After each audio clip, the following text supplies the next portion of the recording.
coming right there. All right, guys, today I want to talk about malfunction drills, specifically immediate action versus remedial action. Everybody knows with a rifle, if your rifle shits the bed, you immediately transition to that pistol, stay in the fight, finish that fight, all right? Don't worry about messing with the rifle, okay, right? Now, what about when you have that malfunction with the pistol, or you don't even have the rifle with you, right? You don't have that rifle with you, and you have to engage that target, and you get that click, you get that malfunction. Now, there are different kinds of malfunctions, all right? Some of them might be bad ammo. It might be you have a double feed. It might be a type 1 malfunction, type 2, type 3, type 4 malfunction. It doesn't matter what you call them, it's a malfunction. All right, so what we're gonna do is we're gonna talk about how we deal with all those different malfunctions, all right? So first off, I wanna talk about number one that we usually see is somebody will go to draw to engage that target. We see it in class all the time. They will engage, they'll pull that gun out and they get that click. That's it, doesn't go off. Now, what would cause that? The slide is forward, you felt the firing pin drop. Now, it could be bad ammo, you're absolutely correct. Now, if it's bad ammo, to fix it, we've got to put a new bullet in there, right? So that's easy. All we got to do is rack that slide, put a new bullet in there, and now it's going to work. Bang. However, that's not the only thing that could cause that. Let's say I just did a tac mag reload before I went into that next room, right? And I'm getting out there and because I had a good one in the chamber, I press it out there and then I get that click, that second one. Now what happened that time was when I did that tac mag reload, I did not properly seat that magazine well enough and it did not draw that next bullet. The one that was in the chamber still went off fine, but it didn't grab that next bullet. So how do I fix that malfunction? I still didn't get my click. All right, so how we fix that, racking the slide doesn't help you. It does not put another round in the chamber because the magazine is still not sat properly. So, step one, tap the mag and then rack the slide. And what that does is that puts that new round in the chamber. All right, now, from the back of the gun, if I got that click, how can I tell from the back of the gun if I had a bad primer, bad ammo, right? Or if my magazine wasn't in well enough? How can I tell that from behind? Could I tell that in the dark? You know, that my magazine's not in well enough. From behind the gun, I get a click. You know, I really can't tell. So instead of just racking the slide, think of it as though, well, it's possible that I don't have a round in the chamber. We actually see it a lot in classes. We'll ask guys to load, make ready. They have a mag in the gun, but they don't have a round in the chamber. It's funny in class, and we make fun of them because I don't start the timer over for them. They're still on the clock. But the reality is they're bad score on that test. But in real life, you understand in combat, that test is for the rest of your life. It may be a life or death situation. So make the habit, the muscle memory, practice it all the time, that if you ever get that click, no bang, to immediately tap the magazine, rack that slide, all right, and then get back in the fight. Finish the drill, all right? Now, there's another malfunction that you might have that is called a stovepipe. Different types of malfunctions. Let me find your casing here. Find your casing.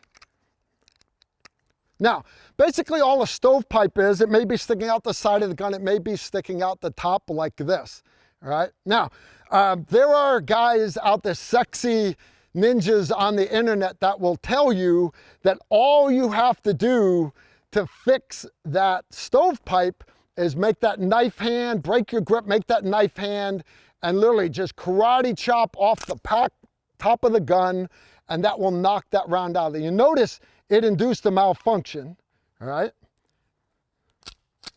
But I'm gonna set it back up for you. Let me find that casing again. So their knife hand will clear it, right? That's what they say. Let me set it up again. Number one, from behind the gun, can I tell that there's a casing sticking out of it? Maybe you can see it, right? But why would I change my muscle memory for any malfunction? I already have the muscle memory to do tap, rack, right? But if I have that mag in the gun and I go tap, rack, you saw my casing dropped out of the gun and it cleared it. This gun works perfectly fine. You understand what I'm saying? Instead of you having to worry about what kind of malfunction it is, it doesn't matter. If your gun does not go bang, immediately do tap rack and get back in the fight. Get back in the fight. Now, that's immediate action. Your muscle memory, your subconscious mind should immediately, as soon as you get that click, no bang, should immediately tap the magazine, rack the slide, you're back in the fight. That's what your muscle memory should do. All right? Now, there is a malfunction.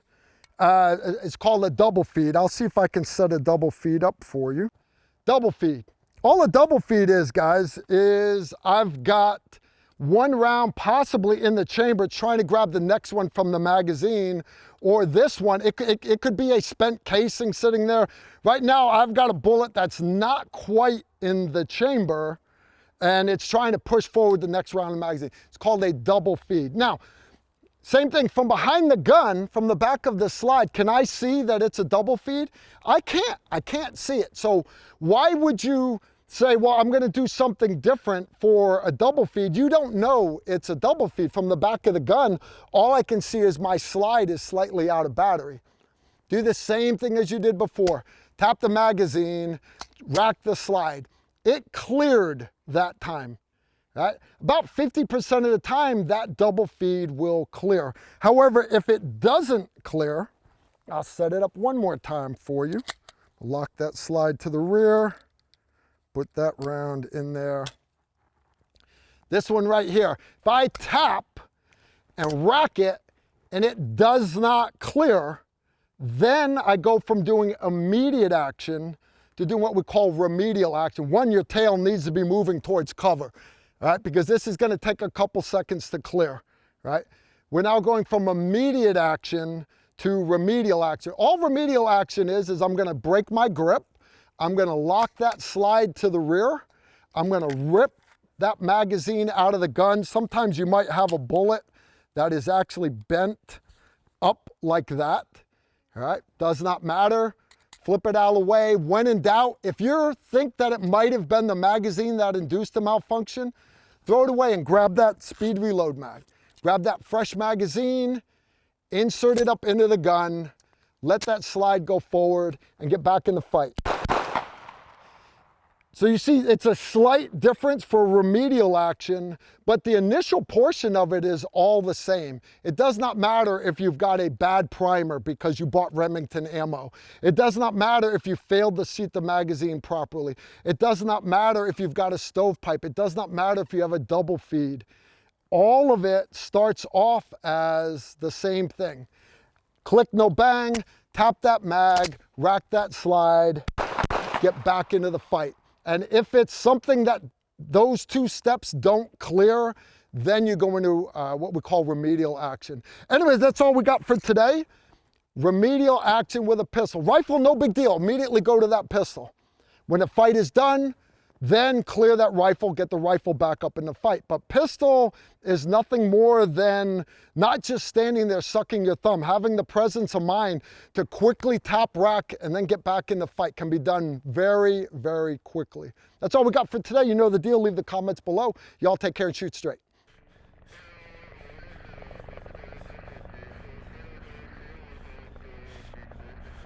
If you like this video, make sure to like, comment, and subscribe.